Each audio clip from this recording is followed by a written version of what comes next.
I'm going to try to make this quick, but there's something else I think needs to be said here. As this society decays and crumbles, it's as if they want people to have no faith in any of the systems of it. So you can see how the guards were inept. They weren't there at all. They fell asleep. All the technology failed and they couldn't film it. No one saw anything. All systems broke down. It was a complete failure. A blind monkey with no hands could have done a better job. Like, when it's to that level and it's pushing it in everyone's face, there's a dehumanization angle there. It's meant to cause people to feel a learned helplessness. It is meant to put that out there. And it's a scapegoat ritual too. I mean, they drew this out for, months? It's not like everybody didn't already know the guy was horrible when he got that sweetheart deal 10 years ago or whatever. They did. But they brought him back and they put him in the forefront and they let everyone throw hate on him for like a month. What a horrible, awful, disgusting human being he is. And he is. He is. But then what? Oh, look, he was on suicide watch, but then he killed himself. He's a sacrificial scapegoat. There's a lot of people who are out there questioning right now if he's even freaking dead. Fair question. By now, everyone has been made thoroughly aware that there are other people involved in this. There's just no way this guy got to where he got and had access to the people he had access to and was sitting on the boards he was sitting on all by his little lonesome. But he has now been made the face of this. He's the representative of it. His face has been splashed all over everything everywhere for weeks and weeks now. He's the recognizable face of the evil for all intents and purposes. So now tell me if any of this sounds familiar to you.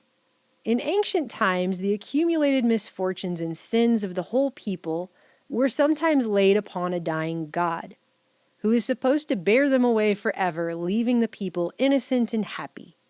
It's the idea that it's possible to transfer the burden of pain and sorrow, guilt and sufferings, the bad and the evil, to a chosen person, who will then do all the quote-unquote suffering for it in lieu of the group. Once a moral purging has occurred in the form of ridding society of this polluted person who has now been infected with the morbid matter of everyone else involved, a ritualistic cleansing has taken place, a form of ceremonial purification. The way this is done repeatedly and has been for hundreds of years and continues to be done even today smacks of a religious belief for these people. It's a ritual, much akin to the cremation of care at Bohemian Grove. And they wouldn't keep doing it if they didn't think it worked or derive something from it. That's just basic.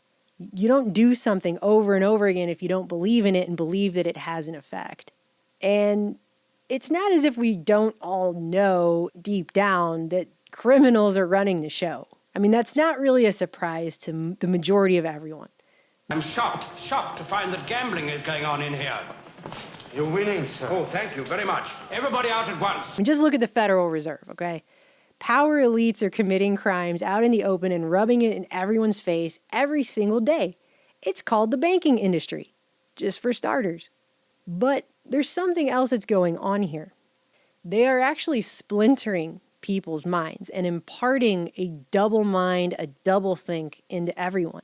The idea that a mind can hold two competing, contradictory thoughts or values and hold them equally. It's a cognitive dissonance that's being put into everyone's heads. Now, I'm just going to show you a few examples in this particular situation. This is not at all an exhaustive list. These are just the things that I noticed this particular time. But this happens every time something like this happens. And I think you'll get the idea if you just hear a couple of these.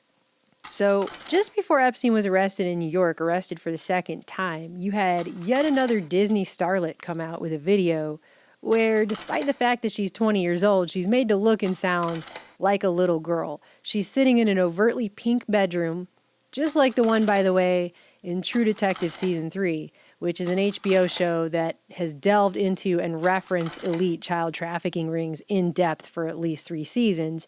And she's sitting in this little girl's pink bedroom, and it's filled with toys and stuffed animals. And of course, you have butterflies all over the wall because they always have to have that metamorphosis symbolism.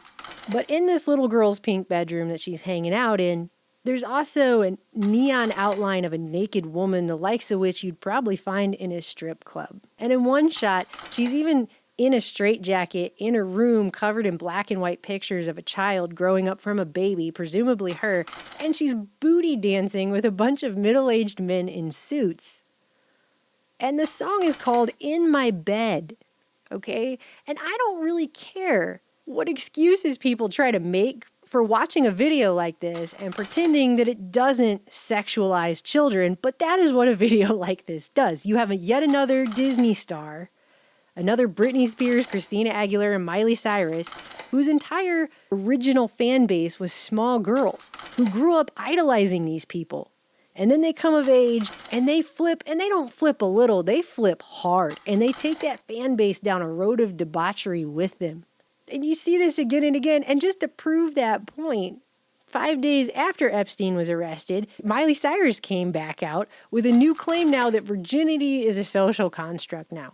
Because everything's going to be a social construct now. Because if you can say something's a social construct, then you can tear it down. And that's the whole point. The moral fabric is being torn asunder. That's what's going on in our society. And it's happening faster and faster as we head towards this technological singularity that's supposed to change everybody. That's the point. It's a tearing down and a rebuilding. And that's what's going on. A few weeks after that, you had Alan Dershowitz come out, who's also totally implicated in all this, as far as I've seen, and he's defending his 1997 op-ed, suggesting that the age of consent should be lowered, which I don't even know how the guy can do it with a straight face. This is essentially a ploy to legally protect sick, perverted old men who would prey upon children under the guise of some kind of empowerment, because we're in a new modern society, so that's the way it should be, even though that makes no sense. It makes no sense psychologically. And he was even going to be in a mock trial that they were going to hold, where he was going to defend biblical characters accused of kidnapping and child trafficking. That they had to cancel it, but that was something they were actually going to do.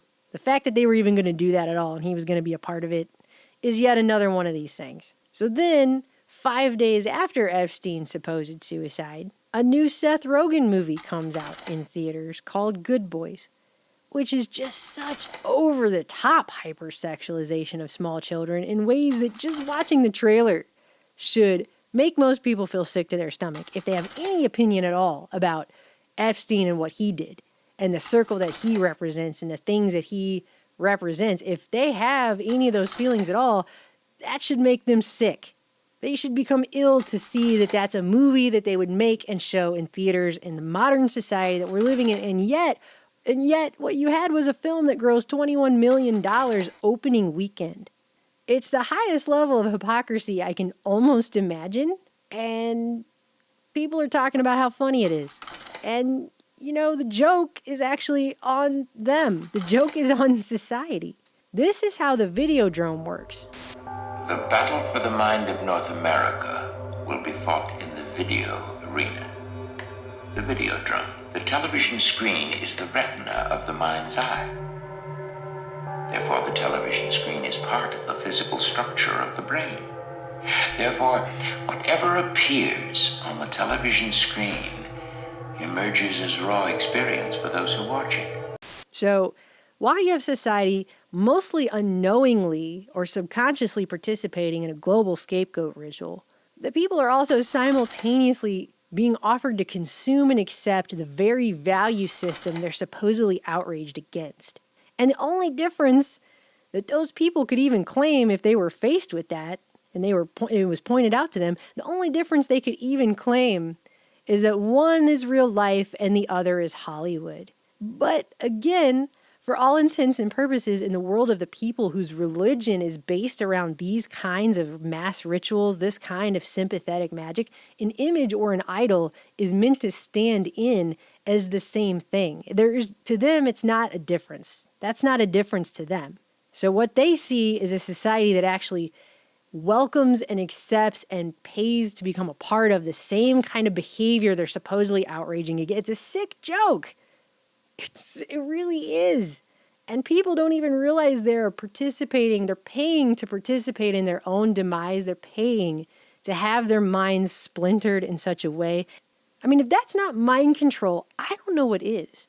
Meanwhile, you have Teen Vogue. All summer we've seen out of Teen Vogue is things like how to have anal sex, how sex magic can help you manifest your best self. This is a magazine that's historically been read by 12-year-old girls. And that is the kind of information that is being promoted to these kids. This is the society. This is what is actually going on. And they're dangling the idea in front of everyone that they're actually going to do something about this. They're not doing anything about this. They're especially not going to do anything about it when society at large has just sent the message that they actually accept this kind of stuff by going to see a movie that does the kind of things that that movie did to those kids on screen for everyone as entertainment and laugh at it like it's hilarious. And the argument being made that it's different if I go watch this movie versus how I really feel in real life, that's a joke. You either have a value system or you don't. So society can act all day outraged and then turn around and spend $21 million to go watch a Hollywood movie that promotes the same exact thing. Do you see what I'm saying? It's sending a message of consent. That's what it does. There's no difference in the eyes of these people between an idol and the thing the idol represents. That's how idolatry works. So there's no difference to them. There's no difference to them between these two things. Do you see what I'm saying?